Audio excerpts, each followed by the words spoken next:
जय श्री राम।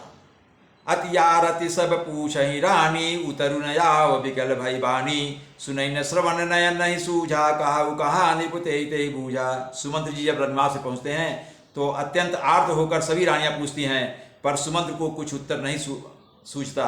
उनकी वाणी विकल हो गई, रुक गई, कुछ बोल नहीं सके। ना कानों से सुनाई पड़ता है और ना आंखों से कुछ सूझता है। वे जो भी सामने आता है उससे पूछते हैं, कहो राजा कहाँ है। सुमंत्र जी राजा के बारे में पूछते हैं। दासी ने दीख सचिव बिकलाई, कौशल्या गृह गई लवाई। जाय सुमंत्र दीख कस राजा, यमी रहित जनु चंदु विराजा। दासिया मंत्री को व्याकुल देखकर उन्हें कौशल्या जी के महल में लिवा गईं।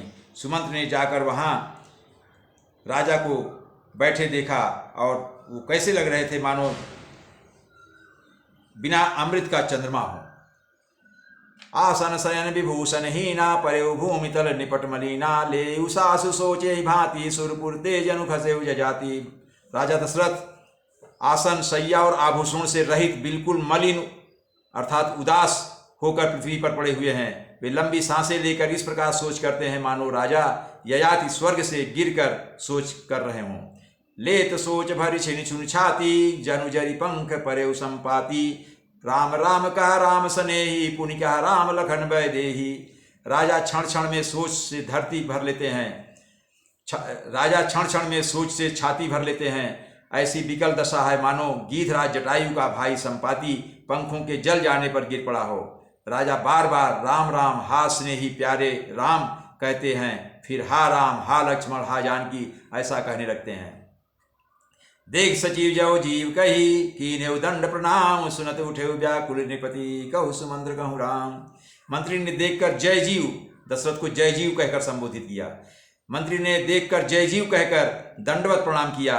सुनते ही राजा व्याकुल होकर उठे और बोले, सुमंत्र कहो राम कहाँ है। भूप सुमंत्र लीन उड़लाई, बूढ़त कछु आधार जन पाई। सहित स्नेह निकट बैठारी, पूछत राव नयन भरी बारी। राजा ने सुमंत्र को हृदय से लगा लिया। डूबते हुए आदमी को कुछ सहारा मिल गया हो। मंत्री को स्नेह के साथ पास बैठाकर नेत्रों में जल भरकर राजा पूछने लगे, राम कुशल कहु सखा स्नेही। कहा रघुनाथ लखन वैदेही, आने फेर की बनहि सिधाए। सुनत सचिव लोचन जल छाए। दशरथ जी पूछते हैं, हे मेरे प्रेमी मित्र श्री राम की कुशल कहो, बताओ श्री राम लक्ष्मण और जानकी कहाँ हैं। उन्हें लौटा लाए हो कि वे वन को चले गए। या सुनते ही मंत्री के नेत्रों में जल भर आया। शोक विकल पुनि पूछ नरेशु, कहु सिय राम लखन संदेशु। राम रूप गुणशील सुभाऊ, सुमिरि सुमिरि उर सोचत राऊ। शोक से व्याकुल होकर राजा फिर पूछने लगे, सीता राम और लक्ष्मण का संदेशा तो कहो, क्योंकि उनको सीता राम लक्ष्मण दिखाई नहीं दे रहे हैं, इसलिए संदेशा पूछ रहे हैं। श्री रामचंद्र जी के रूप गुण शील और स्वभाव को याद कर करके राजा हृदय में सोच करते हैं। राव सुनाई दीन बनवासु, सुनि मन भयउ न हरसु हरासु। सो सुत बिछुरत गए न प्राणा, को पापी बड़ मोहि समाना। और कहते हैं, मैंने राजा होने की बात सुनाकर वनवास दे दिया।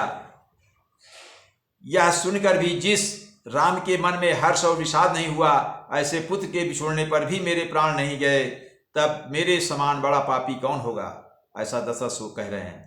सखा राम सी लखन जहाँ, तहाँ मोहि पहुँचाओ। नाहित चाहत चलन अब प्राण, कहूँ सती भाव। हे मित्र सुमंत्र, श्री राम लक्ष्मण और जानकी जहाँ है वहीं मुझे पहुँचा दो, नहीं तो मैं सत्य भाव से कह रहा हूँ कि मेरे प्राण अब चलना ही चाहते हैं, अब मैं जिंदा नहीं रहूँगा। पुनि पुनि पूछत मंत्री ही राऊ, प्रियतम सुवन सदेश सुनाऊ। करई सखा सोई बेगी उपाऊ, राम लखन सिय नयन दिखाऊ। राजा दशरथ बार बार मंत्री से पूछते हैं, मेरे प्रियतम पुत्रों का संदेशा सुनाओ। हे सखा, तुम तुरंत वही उपाय करो जिससे श्री राम लक्ष्मण और सीता को मुझे मेरी आंखों से दिखा दो।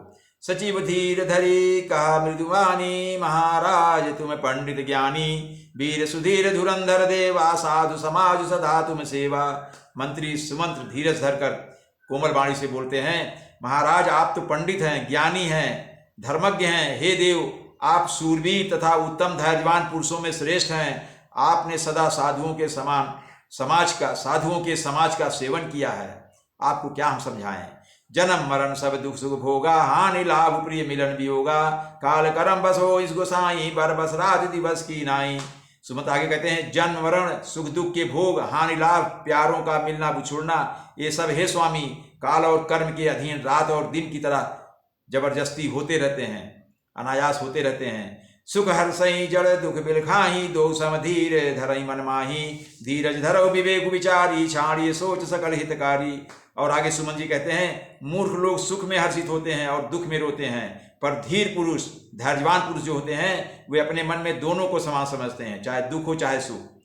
वे हे सबके हितकारी रक्षक राजा, आप विवेक विचार कर धीरज धरिए और शोक का परित्याग कर दीजिए। प्रथम बासुतम सा भयो, दूसर सुरसर तीर, नहाई रहे जल पान करी, सी समेत दो वीर। अभी सुमन जी बताते हैं भगवान राम लक्ष्मण सीता के बारे में कि कैसे कैसे उनका मार्ग व्यतीत हुआ। श्री राम जी का पहला निवास मुकाम तमसा के तट पर हुआ। तमसा एक नदी है, तमसा के तट पर हुआ। दूसरा गंगा के किनारे श्रृंगेरपुर में। सीता जी सहित दोनों भाई उस दिन स्नान करके जल पर पी कर ही रहे। जय श्री राम।